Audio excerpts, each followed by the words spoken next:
Rich land infra developers వారి కాస్మోపోలిస్ 140 ఎకరాల్లో mega layout August 11 గొప్ప ప్రారంభం. నమస్తే, వెల్కమ్ టు సుమన్ టీవీ. నేను మీ సాయి. గత సంవత్సరం అంతకుముందు సంవత్సరం మనం కడెం సాగర్ ప్రాజెక్టుకు సంబంధించిన క్రషర్ గేట్లలో నెలకొన్నటువంటి టెక్నికల్ ప్రాబ్లంతో పూర్తిగా భయాందోళనకు గురయ్యాం, అక్కడ ఏం జరుగుతుందని. బట్ కడెం నిలబడింది, అక్కడ ప్రాజెక్ట్ ఎలాంటి ఇబ్బంది లేకుండా కొనసాగింది, గేట్లలో వచ్చినటువంటి ఇబ్బంది. కానీ ఇప్పుడు తుంగభద్ర డ్యామ్ ఊహించినటువంటి విధంగా డ్యామ్లోని ఒక గేటు పూర్తిగా కొట్టుకుపోయింది వరదలో. గేటు ఎత్తేటువంటి సమయంలో లింక్ చైన్ తెగడంతో ఈ పరిస్థితి వచ్చింది. దీంతో చాలా టీఎంసీల నీళ్లు వృధాగా కిందికి డంప్ చేసేటువంటి పరిస్థితి, ఎప్పుడూ రానటువంటి ఒక విపత్కరమైనటువంటి పరిస్థితి నెలకొంది. అసలు తుంగభద్ర డ్యామ్ వద్ద పరిస్థితి ఏంటి, ఎందుకు అక్కడ గేట్ మొత్తానికే కొట్టుకుపోయింది, దీంట్లో ఎవరి నిర్లక్ష్యం ఉంది, ఏం చేశారనేటువంటి దానికి సంబంధించిన పూర్తి వివరాలు ఒకసారి చూసేటువంటి ప్రయత్నం చేద్దాం. కొట్టుకుపోయిన తుంగభద్ర గేటు ఆయకట్టు రైతుల ఆశల ఆవిరి. కొత్త గేటు ఏర్పాటు చేయాలంటే నీటి మట్టం తగ్గాలి, అంటే డ్యామ్ నుంచి 61 టీఎంసీలు వదలాల్సిందే. నెలాఖరుకు కొత్త గేట్ అమర్చే అవకాశం ఉంది. వచ్చే 3-4 నెలల్లో తుంగభద్రకు కనిష్టంగానే వరద. దీంతో ఈ ఏడాది డ్యామ్ నిండే అవకాశాలు తక్కువే అంటూ కూడా మనకు కనిపిస్తుంది.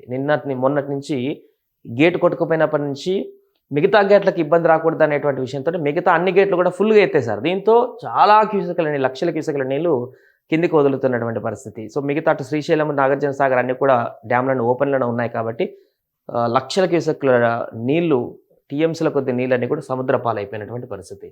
తుంగభద్ర డ్యామ్ 19వ గేట్ లింక్ ఛానల్ శనివారం రాత్రి 11:30 తెగి గేట్ నదిలో కొట్టుకుపోయింది. దీంతో డ్యామ్ రక్షణలో భాగంగా అధికారులు 33 గేట్లలో 29 గేట్లు ఎత్తి నీటిని దిగువకు వదిలేస్తున్నారు. కొట్టుకుపోయిన గేట్ల స్థానంలో కొత్తది ఏర్పాటు చేయాలంటే గేటు బిగించే స్థాయి క్రెస్ట్ లెవెల్ అంటే 1613 అడుగులకు నీటి మట్టం తగ్గించాలని నిపుణులు చెప్తున్నారు. అంటే అప్పుడు 43.83 టీఎంసీల నీరు మాత్రమే ఉంటుంది. గేటు కొట్టుకుపోయే ముందు డ్యాంలో 1632.6 అడుగుల్లో 104.18 టీఎంసీల నీరు నిల్వ ఉంది. అంటే చూడండి, ప్రస్తుతం 104 టీఎంసీల నీరు అక్కడ ఉన్నప్పుడు ఆ గేటు కొట్టుకుపోతే ఆ గేటు మరమ్మతు చేయాలంటే 43 టీఎంసీల నీరు ఉన్నప్పుడు మాత్రమే సాధ్యమవుతుంది అనేటువంటి ఒక అంచనా వేస్తున్నాడు. అంటే ఇంచుమించుగా 60 టీఎంసీల నీరు ఇప్పుడు పూర్తిగా వృధాగా ఆ డ్యామ్ నుంచి వదలాల్సినటువంటి పరిస్థితి. దాని కారణంగా ఏమవుతుందంటే పూర్తిగా స్టోరేజ్ అంతా కూడా వెళ్ళిపోయి ఆయకట్టు రైతులు ఎవరైతే ఉన్నారో దాని మీద డిపెండ్ అయినటువంటి రైతులందరూ కూడా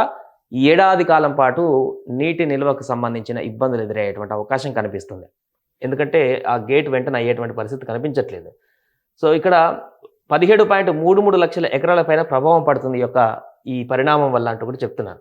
తుంగభద్ర డ్యామ్ ఆయకట్టు విస్తరించిన రాయలసీమ, ఉత్తర కర్ణాటక, ఉమ్మడి మహబూబ్నగర్ జిల్లాల వర్షాభావ ప్రాంతాలు. రాయలసీమలో హెచ్ఎల్సి, ఎల్ఎల్సీల కింద 4.42 లక్షల ఎకరాలు, ఉత్తర కర్ణాటకలో 8.96 లక్షల ఎకరాల ఆయకట్టు నేరుగా డ్యాంపై ఆధారపడ్డాయి. డ్యామ్ దిగువన రాయలసీమలో కేసీ కెనాల్ కింద 2.78 లక్షల ఎకరాల ఆయకట్టు, ఉత్తర కర్ణాటకలో రాయబసవన ఛానల్స్ కింద 24,468 ఎకరాలు, ఉత్తర కర్ణాటక ఉమ్మడి మహబూబ్నగర్ జిల్లాలో ఆర్డీఎస్ కింద 92,900 ఎకరాల ఆయకట్టు వెరిసి 3.95 లక్షల ఎకరాల ఆయకట్టు ఉంది. కేసీ కెనాల్, ఆర్డీఎస్, రాయ బసవన ఛానల్ కూడా తుంగభద్ర డ్యాంలోకి నీటి కేటాయింపులు ఉన్నాయి. వీటన్నిటిని పరిగణలోకి తీసుకుంటే ఈ ఏడాది 17.33 లక్షల ఎకరాల ఆయకట్టుపై గేటు కొట్టుకుపోవడం తీవ్ర ప్రభావం చూపుతుందంటూ కూడా చెప్తున్నారు. సో చూడండి, ఈ గేటు కొట్టుకుపోవడం వల్ల జరిగేటువంటి నష్టం 17.33 లక్షల ఎకరాల ఆయకట్టు పైన పడుతుందంటూ కూడా చెప్తున్నారు. ఈ గేట్ని ఎత్తేటువంటి క్రమంలో జరిగినటువంటి ప్రమాదం ఇది.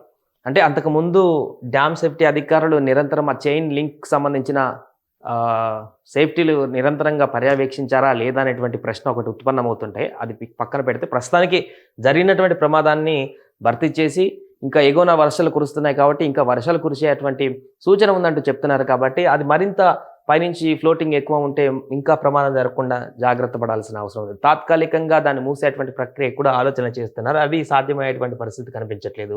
ఇప్పటికే చాలా టీఎంసీలు నీరు విడుదల చేశారు. 43 టీఎంసీల నీటి నిల్వ స్థాయి ఉన్నప్పుడు మాత్రమే ఆ గేట్ని మరలా పునరుద్ధరించేటువంటి అవకాశం ఉన్నట్టు కూడా చెప్తున్నారు. అసలు ఆ గేట్ ఎక్కడ కొట్టుకుపోయిందో కూడా కనిపించట్లేదు. ఈ నదిలో పూర్తిగా జనరల్గా మన కడెం సాగర్ దగ్గర చూస్తే కొంతమేరకు గేట్ లిఫ్ట్ చేసేటువంటి సమయంలో ఇబ్బందులు ఎదురై అది పైకి రాలేదనేటువంటి ఒక అప్పుడు పరిస్థితులు మనం చూస్తుంది. దానివల్ల డ్యామ్కి ఎక్కువ ప్రెజర్ వస్తుందని. కానీ ఇక్కడ ఏంటంటే మొత్తానికే గేట్ ఇక్కడ మనకు కనిపిస్తుంది విజువల్లో, పూర్తిగా ఇక్కడ ఏదైతే హోల్ ఉందో గేట్ మొత్తం కొట్టుకుపోయి అటువైపు డ్యామ్ నుంచి మొత్తం నీరంతా ఇటు వస్తున్నటువంటి పరిస్థితి.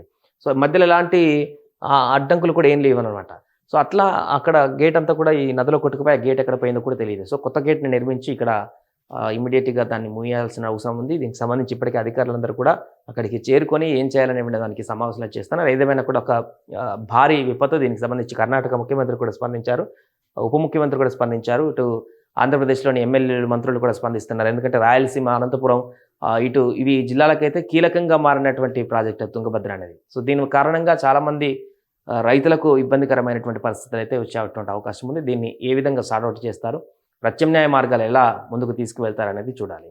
సుమన్ టీవీలో మీ పర్సనల్ అండ్ బిజినెస్ ప్రమోషన్స్ కోసం కింది నెంబర్కి కాంటాక్ట్ చేయండి.